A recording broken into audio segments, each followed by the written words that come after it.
Shalom, selamat pagi Bapak Ibu Saudara. Saya lagi shalom. Apa kabar? Luar biasa. Puji Tuhan karena Yesus Kristus telah menyatakan kuasanya. Dia bukan hanya bangkit dari kematian tetapi dia juga naik ke atas surga, ke surga dan menyediakan tempat bagi kita orang-orang yang percaya kepadanya. Bapak Ibu Saudara, ini adalah hari yang sangat bersejarah. Harusnya kita memang seperti kata contoh Lev tadi, harusnya kita rayakan juga seperti hari kelahirnya, hari kematiannya, hari kebangkitannya. Dan juga kita harus merayakan hari kenaikannya ke surga. Bapak Ibu Saudara, sebelum saya akan menyampaikan firman Tuhan hari ini, saya ingin kita mendengarkan sebuah pujian. Ini menjadi pengantar bagi kita untuk melihat betapa Tuhan itu berkuasa. Waktu dan tempat dipersilakan.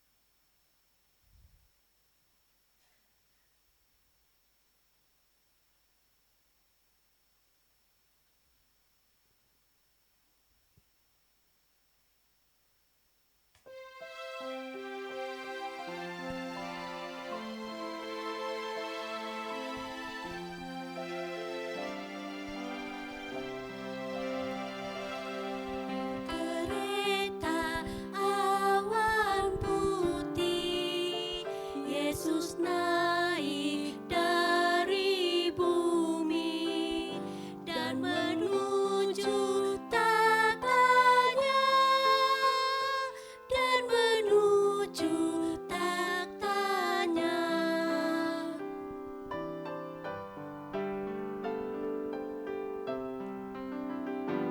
Bertelutlah tiap makhluk, tiap lidah pun mengaku, Yesus Tuhan namanya, Yesus Tuhan semesta.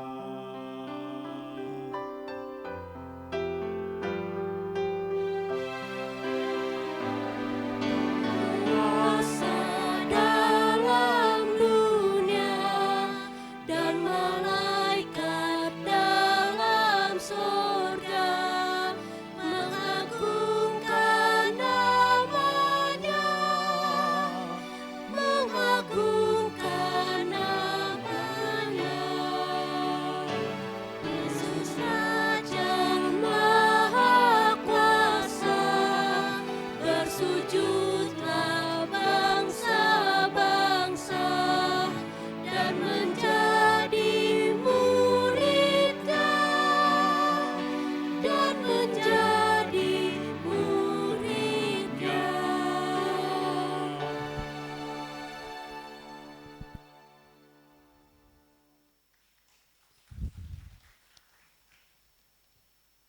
Kiranya segala makhluk dan bangsa bertelut menyembah Yesus sebagai penguasa alam semesta, bukan hanya di bumi tetapi juga di dalam kerajaan surga.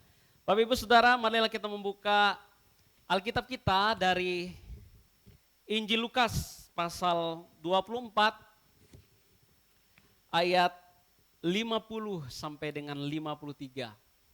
Injil Lukas pasal 24 ayat 50 sampai 53, karena ayatnya cukup singkat, kita baca ayat ini bersama-sama.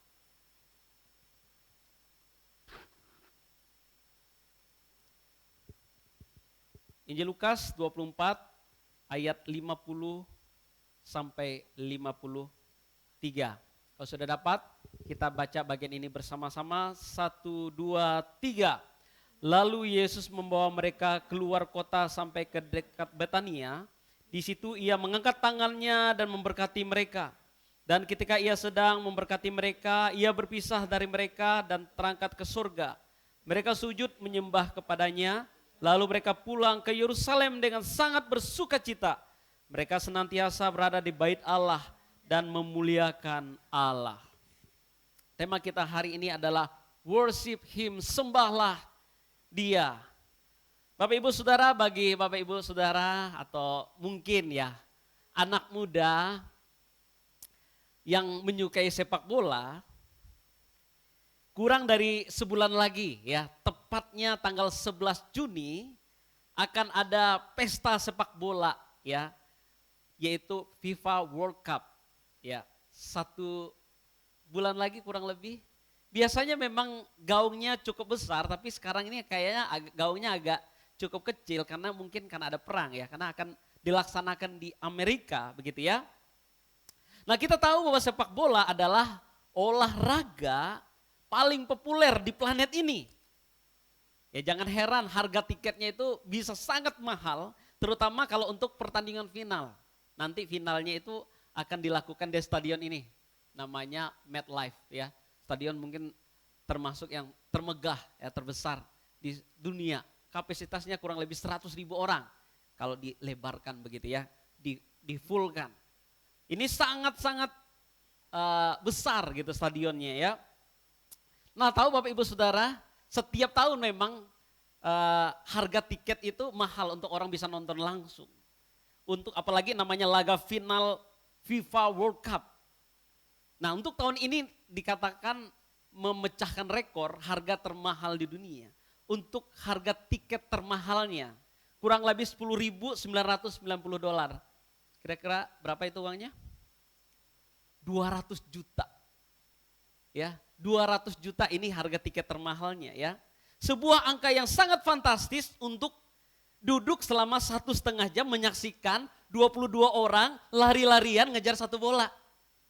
Mahal gak? Ini orang 22 orang lari-lari ngejar satu bola, terus kita nonton bayar 200 juta. Ya, ironis memang hidup ini ya.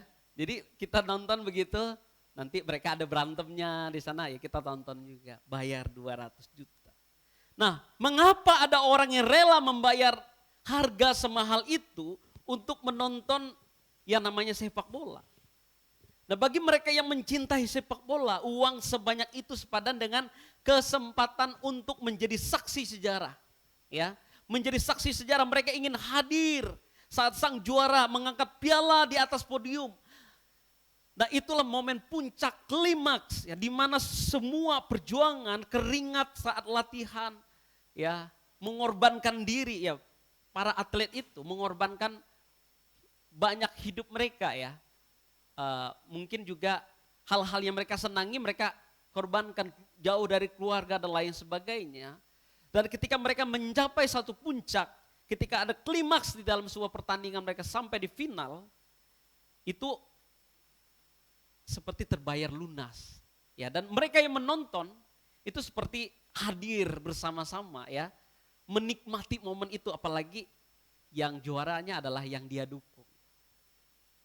Nah, ibarat sebuah pertandingan besar, peristiwa kenaikan Yesus adalah partai puncaknya, finalnya. Yesus keluar sebagai juara dan murid-murid adalah penonton VIP yang menyaksikan langsung momen bersejarah itu. Nah, ini adalah klimaks yang sangat menakjubkan, sangat luar biasa. Sesuatu pemandangan yang sangat luar biasa. Ya, kenapa? Karena selama hidupnya ya, selama hidupnya Yesus mengalami begitu banyak penderitaan. Dia dimusuhi oleh begitu banyak orang. Berkali-kali orang berniat ingin membunuhnya. Ya, dan puncaknya memang dia dibunuh. Mati disalibkan dengan cara yang sangat memalukan untuk ukuran dunia. Klimaksnya Bapak Ibu Saudara, dia bangkit dan dia naik ke surga. Wah, ini sesuatu yang luar biasa, dan dalam Injil Yohanes dikatakan bahwa ia terangkat ke surga lalu duduk di sebelah kanan Allah Bapa. Jadi ini udah dapat tahtanya. Jadi kalau dalam pertandingan ini udah mengangkat pialanya, orang menyaksikan ya, dan suruh malaikat pasti menyaksikan Yesus duduk di sebelah kanan Allah Bapa. Duduk di tempat yang seharusnya memang dia ada di sana. Memang karena berasal dari sanalah ia. Yesus ada di dalam kerajaan surga, disitulah tempatnya. Dan dia ada di sana untuk menyediakan tempat bagi kita semua. Orang-orang yang menaruh harapan hanya kepada Tuhan, percaya sungguh-sungguh kepada Tuhan. Kehidupan Yesus di dunia tidak berakhir dengan tragedi disalib atau kesunyian di dalam kubur. Kisahnya ditutup dengan keagungan yang luar biasa. Namun kenaikannya bukanlah akhir dari segala cerita di dunia ini. Justru ini adalah pembukaan dari sebuah babak baru yang akan terjadi. Bapak Ibu Saudara, jika saya mau membagi ya, jika kita mau membagi, mungkin ada orang membagi dengan cara berbeda. Jika saya mau membagi gitu ya, sejarah dunia ini kita berada di babak baru ya. Nah, kita lihat di babak pertama ini adalah masa kekekalan. Sebelum penciptaan memang Allah sudah ada. Allah sudah ada. Sebelum penciptaan itu Allah sudah ada. Ya. Dan babak kedua adalah era penciptaan dan sampai dengan perjanjian lama. Setelah penciptaan dari kejadian ya sampai dengan Maleaki. Kita menyaksikan di babak kedua ini. Nah, babak ketiga itu adalah kehidupan Yesus dan pelayanan Yesus. Nah, ini babak yang paling singkat ya, kurang lebih 33 tahun, hampir 34 tahun, kurang lebih begitu ya. Nah, ini adalah babak yang sangat singkat. Dan hari ini kita ada di sini, di babak yang baru. Zaman akhir ya dan masa gereja. Dimulai saat Yesus naik ke surga ya. Ketika Yesus naik ke surga, dimulailah era yang baru. Ya, era yang baru. Kisah Yesus di bumi telah selesai, namun kisah gerejanya baru saja dimulai. Bapak Ibu Saudara, dan nanti yang terakhirnya adalah masa kekekalan lagi. Bapak Ibu Saudara, saat ini kita sedang berada di babak keempat.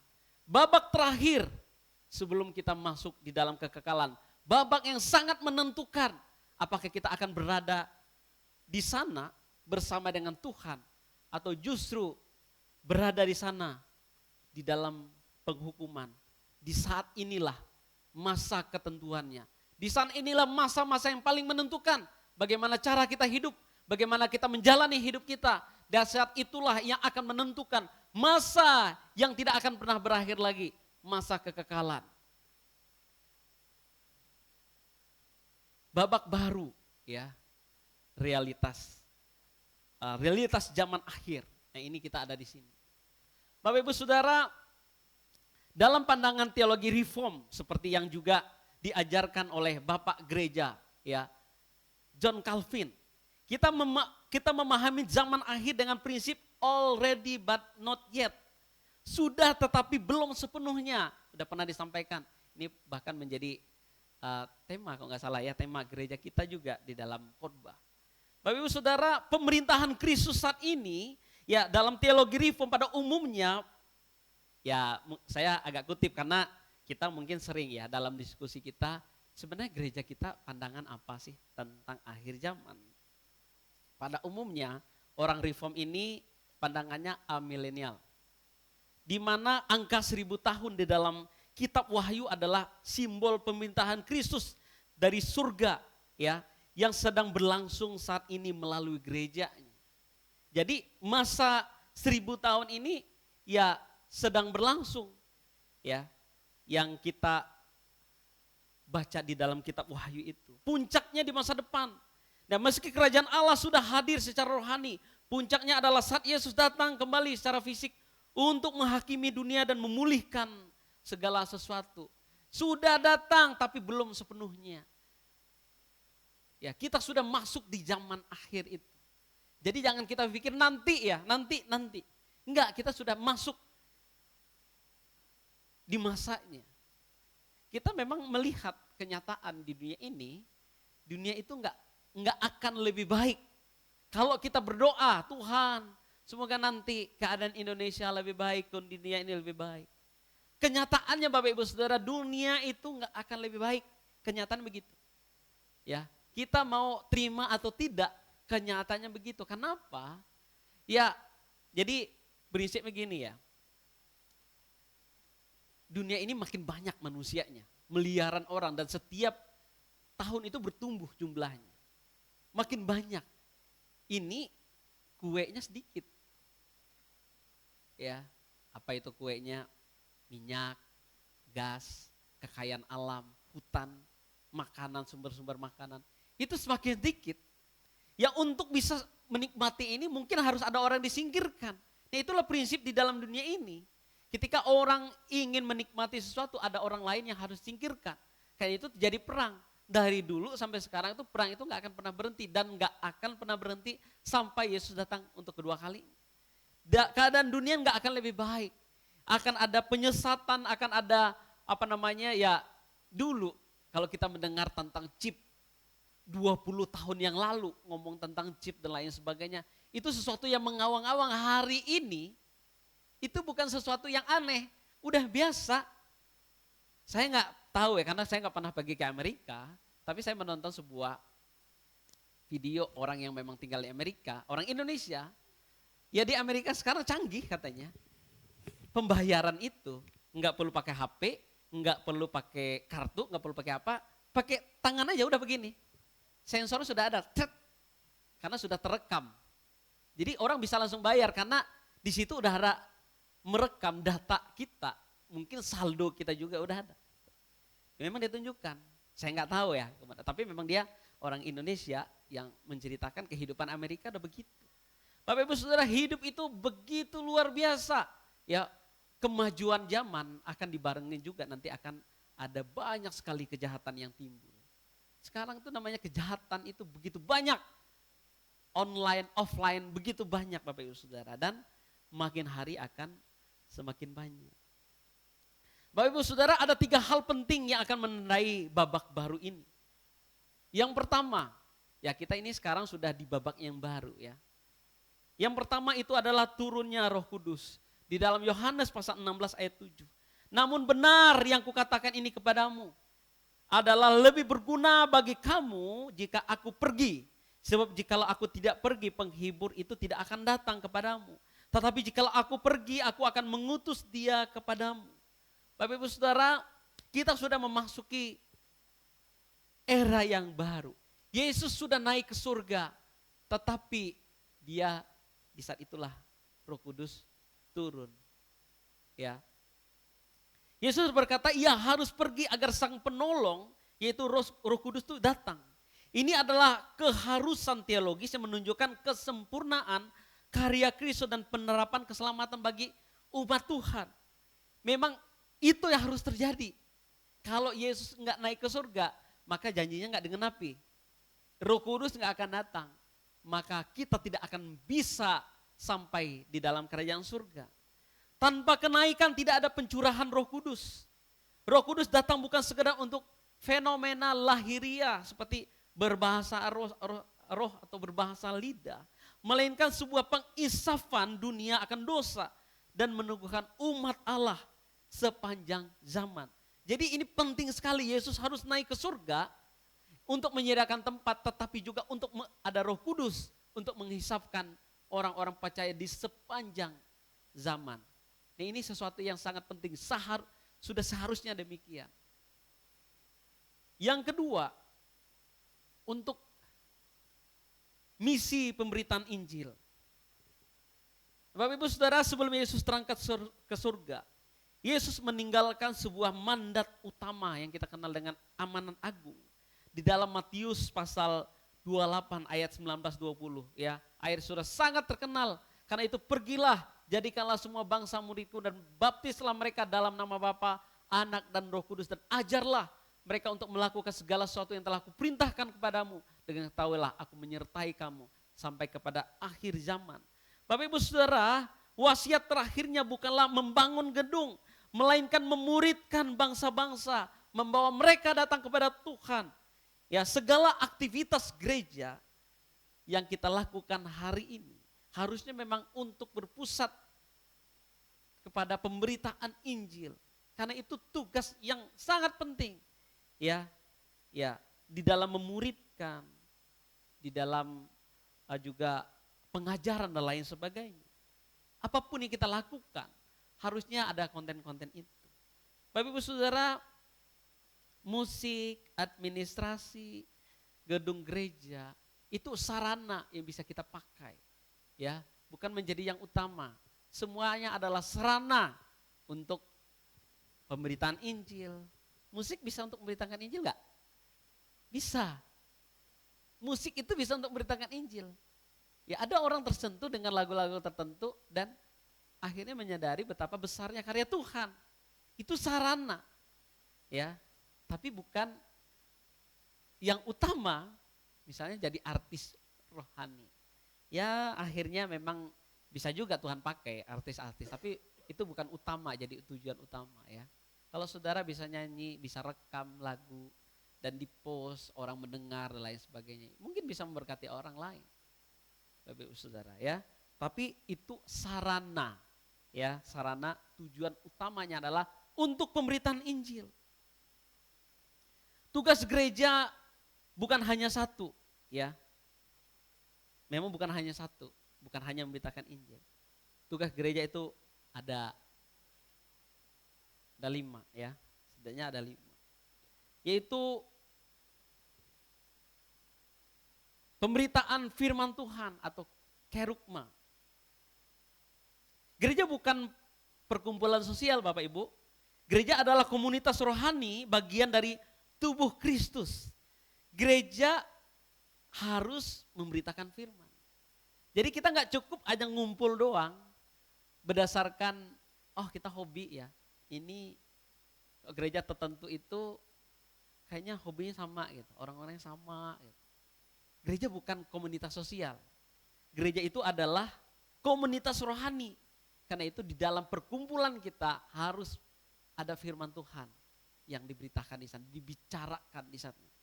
Ya, harus ada firman Tuhan yang kita pelajari. Tugas gereja juga adalah pelaksanaan sakramen atau liturgia. Gereja Protestan itu melakukan 2 sakramen ya. Kalau kita ngomong sakramen itu ada sakramen baptisan dan sakramen perjamuan kudus. Nah, ini bagian dari tugas gereja, liturgi gereja. Termasuk kita juga dalam beribadah dan lain sebagainya. Ini menjadi tugas kita. Jadi ketika kita melakukannya, gereja kita melakukan baptisan, gereja kita melakukan perjamuan kudus. Nah, ini menjadi tugas gereja. Ya, gereja kita karena belum ada pendeta begitu ya. Jadi kita mungkin biasanya setiap bulan kita melakukan perjamuan kudus. Terpaksa kita harus memberi jarak ya, karena kita belum punya pendeta untuk melaksanakannya. Itu udah menjadi aturan dari gereja kita seperti itu. Tidak sembarang orang bisa melakukannya karena ini menjadi tugas yang sangat penting. Nah, karena itu kita berdoa semoga Tuhan boleh memakai hamba-hamba Tuhan yang Tuhan mau utus untuk melayani bersama dengan kita di tempat ini. Bapak Ibu Saudara, yang ketiga, tugas gereja adalah penginjilan dan misi atau marturia. Penginjilan adalah tugas gereja, tugas semua gereja. Siapa gereja? Kita adalah gereja. Setiap orang percaya adalah gereja. Karena itu tugas memberitakan Injil adalah tugas kita semua. Ya, ini enggak perlu saya tekankan lagi karena kita sudah sering mendengarkan, hanya perlu kita lakukan saja. Ada yang sudah belajar, ada yang baru belajar, ada yang belum belajar. Apapun kita bisa gunakan untuk memberitakan Injil. Ketika kita bertemu dengan seorang tanpa metode tertentu pun kita bisa memberitakan Injil. Memberitakan tentang karya Tuhan. Nah, Bapak Ibu Saudara, yang keempat adalah tugas gereja itu diakonia. Yang tidak kalah penting dari pemberitaan firman Tuhan, pelaksanaan sakramen, penginjilan adalah diakonia. Gereja dipanggil untuk saling memperhatikan, yang kuat menanggung yang lemah, yang berduka harus dihiburkan oleh mereka yang tidak berduka. Itu adalah tugas gereja. Bapak Ibu Saudara, kalau gereja tidak saling memperhatikan, ya gereja melalaikan satu tugas yang sangat penting seperti yang lain. Kita boleh beribadah, kita boleh duduk sama-sama, di gereja, muji Tuhan, memberitakan firman Tuhan. Tapi jangan lupa ada tugas pelayanan lain, yaitu diakonia. Yang terakhir adalah koinonia, persekutuan. Nah, ini dia. Ya, di dalam gereja juga harus menjadi sebuah komunitas yang saling menguatkan dalam sebuah persekutuan. Persekutuan adalah sarana untuk kita saling menguatkan. Tanpa ada persekutuan, gereja tidak akan mampu atau kurang maksimal dalam memperhatikan jemaat satu persatu. Bapak Ibu Saudara, hamba Tuhan mungkin bisa mengunjungi Bapak Ibu berkala ya. Tapi itu akan kurang maksimal ya dibandingkan dengan komunitas-komunitas kecil yang ada di seperti gereja kita hari ini. Cross, kita saling memperhatikan itu cepat sekali. Ada apa-apa kita bisa melakukannya melalui cross. Karena itu kita terus menggaungkan tentang cross. Karena itu menjadi bagian yang sangat penting untuk menunjang pelayanan gereja kita. Mungkin Bapak Ibu pikir cross itu hanya sekedar datang untuk menghadiri suatu pertemuan. Bukan itu. Cross itu lebih besar daripada itu. Bukan hanya sekedar meluangkan waktu di hari Rabu atau hari tertentu untuk datang bertemu dengan seorang. Bukan. Tujuannya adalah untuk menjadi suatu komunitas saling memperhatikan, saling menguatkan, saling menghiburkan. Ya, itu tujuannya. Karena kita nggak bisa sendiri. Kita butuh orang lain. Orang lain butuh kita. Itulah namanya gereja. Koinonia itu penting di sebuah gereja ya. Nah, jadi Bapak Ibu Saudara, kita memasuki zaman yang atau era yang baru ini sejak Tuhan Yesus naik ke surga, artinya kita masuk di zaman akhir ini. Kita punya setidaknya 3 tugas Bapak Ibu Saudara, yaitu juga memberitakan Injil salah satunya. Ada 3 hal yang menjadi perhatian bagi kita. Dan yang ketiga Bapak Ibu Saudara, pembentukan komunitas iman, ya. Nah, jadi di bagian yang ini kita mau melihat apa yang disampaikan oleh Tuhan Yesus kepada Petrus. Ketika Yesus sebelum naik ke surga, dia berpesan kepada Petrus, gembalakanlah domba-dombaku. Nah, mungkin ada perbedaan sejarah antara atau sedikit ya, ada perdebatan kadang-kadang ya antara orang-orang Protestan dengan orang Katolik yang menekankan suksesi Rasul Petrus dengan kita orang Protestan yang melihat sejarah melalui para reformator. Ya, namun intinya tetap sama Bapak Ibu Saudara, Yesus adalah kepala gereja. Ya, karena menurut saudara kita ini yang Katolik begitu ya, ini bukan untuk membeda-bedakan kita, tetapi menurut mereka paling murni ya, murni. Karena langsung dari ajaran para rasul. Sedangkan orang Kristen ini agak kurang murni. Ajarannya udah dari Paulus, para reformator gitu ya, Calvin kah, nanti Martin Luther kah, dan lain sebagainya. Tapi Bapak Ibu Saudara, saya ingin mengajak kita mengerti satu hal, bahwa semua gereja kepalanya adalah Kristus. Semua yang lain termasuk para rasul adalah bagian dari gereja Tuhan. Dan kita juga harus memberitakan Injil, itu menjadi tugas kita semua. Gereja bukanlah produk manusia, gereja sebagai anggota tubuh Kristus adalah inisiatif Allah. Dalam hal ini Petrus adalah murid yang ditunjuk langsung oleh Yesus untuk membangun gerejanya. Gereja bukanlah produk manusia, sehingga bukan manusia yang diagung-agungkan. Tetapi Yesuslah yang diagungkan di dalam gereja.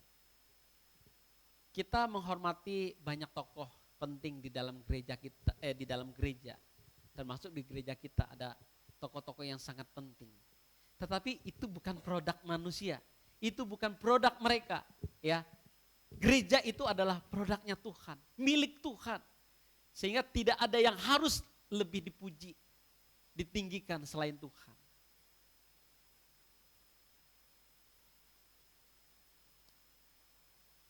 Apa makna kenaikan bagi kita Bapak Ibu Saudara.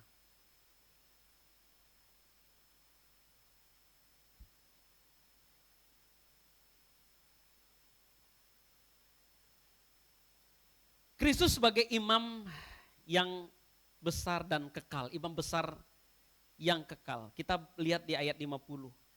Dikatakan di sana, lalu Yesus membawa mereka keluar kota sampai ke Betania. Di situ ia mengangkat tangannya dan memberkati mereka. Sebelum Yesus naik ke surga, dia mengangkat tangan kepada mereka, kepada murid-muridnya, dan memberkati mereka. Dalam tradisi reform Bapak Ibu Saudara, kita mengenal istilah, atau kita mungkin pernah mendengar istilah, munus triplek, ya. 3 jabatan Kristus, yaitu Nabi, Imam, dan Raja. Saat Yesus mengangkat tangan dan memberkati murid-muridnya, ia sedang menjalankan perannya atau tugasnya sebagai imam. Di perjanjian lama Bapak Ibu Saudara, imam besar keluar dari ruang Maha Kudus untuk memberkati umat-umatnya, umat Tuhan. Nah, di sini Yesus sebagai imam besar memberkati gerejanya sebelum dia masuk ke ruang Maha Kudus, yaitu surga untuk menjadi pembela kita. Berkat ini bukan sekedar ucapan selamat tinggal, melainkan berkat imamat yang memberikan jaminan keselamatan. Jadi ini bukan hanya berkat untuk say goodbye, selamat tinggal ya aku memberkati kalian. Enggak, tetapi ini berkat ini adalah untuk memberikan jaminan keselamatan bagi seluruh orang percaya. Bapak Ibu Saudara, kita bersyukur ya, ketika Allah sebelum naik, Yesus sebelum naik, dia ingat untuk memberkati umat-umatnya. Nah itulah mengapa setiap hari yang kita lalui, kita tahu bahwa itu adalah berkat Tuhan. Hal yang kita nikmati hari ini, bahkan jika kita bisa setia ikut Tuhan sampai akhir hidup kita, itu adalah berkat daripada Tuhan. Yang kedua, makna dari kenaikan Yesus ke surga adalah penobatan sang raja. Nah, Bapak Ibu Saudara, kenaikan Yesus adalah momen perpindahan dari status perendahan diri atau kenosis menuju kepada pemuliaan Yesus Kristus. Yesus tidak lagi menderita, ia kini duduk di sebelah kanan Allah Bapa. Ia memerintah atas segala kuasa. Yesus tidak hadir ke dunia sebagai seorang raja, karena itu ketika orang banyak memerintahkannya atau memintanya untuk menjadi raja bagi mereka, Yesus berkata kerajaannya bukan dari dunia ini dan juga bukan di dunia ini. Kerajaannya adalah kerajaan surga kelak. Dia akan memerintahkan bagi seluruh makhluk di dalam dunia. Yang ketiga adalah sukacita karena kedaulatan Allah. Di ayat 52 dikatakan demikian. Mereka sujud menyembah kepadanya, lalu mereka pulang ke Yerusalem dengan sangat bersukacita. Ya, mereka pulang ke Yerusalem dengan bersukacita. Mengapa murid-murid bersukacita saat ditinggalkan? Sebelumnya mereka itu sedih, mereka itu takut ketika Yesus mati. Mereka itu sembunyi, nggak berani menampakkan diri. Hati mereka dikatakan mereka berduka cita. Tetapi di bagian ini ketika Yesus benar-benar meninggalkan mereka dalam arti secara fisik untuk selamanya, mereka justru bersuka cita. Karena mereka sadar bahwa Yesus bukan pergi dalam arti menghilang, melainkan naik untuk bertahta di surga. Sukacita mereka berakar pada kedaulatan Allah. Mereka tahu bahwa tahta tertinggi itu ada di surga, bukan di dunia. Jadi sekarang itu ada Yesus yang sudah ada di surga, menjamin keselamatan bagi kita. Karena dia katakan, aku harus pergi untuk menyediakan tempat bagi kamu. Dan apa respon para murid? Dikatakan di dalam ayat 53, mereka senantiasa berada di bait Allah dan memuliakan Allah. Jadi ketika murid ditinggalkan oleh Yesus naik ke surga, ya, respon mereka sujud dan pulang ke Yerusalem dengan sukacita, dan dikatakan ayat 53, mereka senantiasa berada di bait Allah dan memuliakan Allah. Nah, Bapak Ibu Saudara, apa yang Tuhan harapkan dari orang yang telah menerima berkat daripada Tuhan adalah penyembahan. Penyembahan adalah bentuk syukur dan merendahkan hati kepada Tuhan. Tuhan tidak menghendaki banyak hal dalam hidup kita, tapi bagaimana kita menyerahkan hidup kita kepada Tuhan. Ibadah itu memang harus diekspresikan, Bapak Ibu Saudara. Ekspresinya bisa bermacam-macam. Bisa bernyanyi, bisa dengan berlutut, bisa dengan angkat tangan, bisa dengan bertepuk tangan. Jadi kalau kita atau ada orang yang mengekspresikan ibadah dengan cara demikian, itu adalah sesuatu yang menyenangkan hati Tuhan jika kita melakukannya dengan sungguh-sungguh. Jika kita bisa secara otomatis memberikan aplaus kepada orang ketika ada satu penampilan, kita kagum kan, kita kasih aplaus kepada dia, menunjukkan kekaguman kita kepada dia. Bahkan ada orang standing ovation, berdiri memberikan aplaus karena sesuatu yang luar biasa. Apakah tidak ada sesuatu yang luar biasa yang menggugah hati kita daripada karya Tuhan dalam hidup kita, sehingga kita tidak mampu mengekspresikan sukacita kita di hadapan Tuhan? Ya memang tidak harus selalu demikian, tetapi bagaimana kita mengekspresikan kekaguman kita akan karya Tuhan di dalam hidup kita, bagaimana kita mengekspresikan. Tidak semua harus sama, tetapi penting kita untuk mengekspresikan sesuatu. Ada orang bisa berlutut ketika bernyanyi, ya, itu adalah mungkin cara dia mengekspresikan.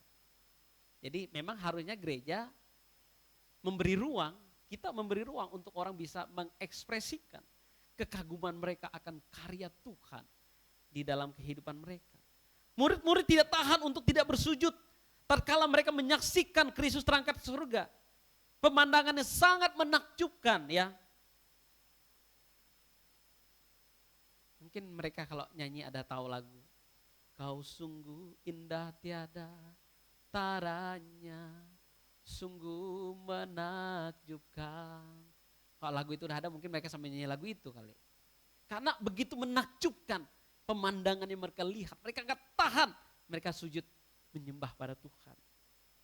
Dan mereka dikatakan pulang ke Yerusalem dengan bersuka cita. Suasana hati para murid telah berubah dari duka cita menjadi sangat bersuka cita, sekalipun mereka dikatakan dalam tanda kutip kehilangan pribadi Yesus yang selalu bersama-sama dengan mereka. Tetapi mereka tahu kemana Yesus pergi dan kelak ia akan datang dengan cara yang sama seperti ia pergi. Mereka punya hati yang besar sekarang dan mereka punya tekad yang kuat untuk setia pada Tuhan sambil menantikan kedatangan Tuhan. Kehilangan seorang yang kita kasihi bisa sangat mendukakan hati, tetapi kita tahu dan yakin kemana orang itu akan pergi. Tempat yang lebih baik daripada dunia ini, kita pasti akan bersuka cita. Ya, pasti akan bersuka cita. Jika seorang pergi di tempat yang lebih baik daripada tempat hidupnya hari ini, pasti kita akan bersuka cita. Ada seorang pengkhotbah begini berkata, ya, kita sering berbohong saat kita berada di rumah duka. Demi menghibur keluarga yang berduka cita, kita berkata, jangan sedih, karena dia sudah berada bersama dengan Tuhan di surga. Padahal kita tahu hidup orang itu, ketika dia hidup, dia gak sungguh-sungguh hidup takut akan Tuhan. Dia gak pernah beribadah pada Tuhan, dia gak menunjukkan bahwa dia adalah orang yang merindukan Tuhan. Ketika dia mati, kita memberi penghiburan kepada keluarganya. Jangan sedih lagi karena dia sudah berada di surga demi menghibur saudara kita. Menurut pengkhotbah itu adalah kebohongan yang sering kita ulang. Ya, kalau memang Yesus sudah mati, masa Yesus mati untuk orang yang tidak hidup sungguh-sungguh takut akan Tuhan? Bapak Ibu Saudara, kadang-kadang memang di dalam hidup ini kita cenderung menjaga perasaan. Sampai kita lupa ya memberitakan kebenaran. Apakah kematian Yesus bagi mereka yang tidak setia, tidak hormat kepada Tuhan? Saya yakin enggak begitu. Tuhan itu sudah melakukan hal yang sangat luar biasa hebat. Dia rela mengorbankan dirinya. Tapi bagaimana kita meresponi karya Tuhan itu bagi hidup kita? Dan yang ketiga dikatakan mereka senantiasa berada di bait Allah dan memuliakannya. Ada dua makna dari bagian ini. Yang pertama, murid-murid tidak meninggalkan pentingnya penyembahan di bait Allah. Jadi murid-murid itu tahu bahwa mereka tetap harus ada di bait Allah untuk menyembah Tuhan. Mungkin caranya tidak sama lagi dengan dulu seperti mereka belum kenal Yesus, tapi mereka ada di sana untuk menyembah Allah. Yang kedua, umat harus menantikan kedatangan Tuhan dengan hati yang terus menyembah. Kenapa sih gereja sampai hari ini tetap melakukan ibadah, menyanyi, memuji, memuliakan nama Tuhan? Karena itu yang Tuhan kehendaki. Kita menantikan Tuhan dengan hati yang menyembah kepada Tuhan.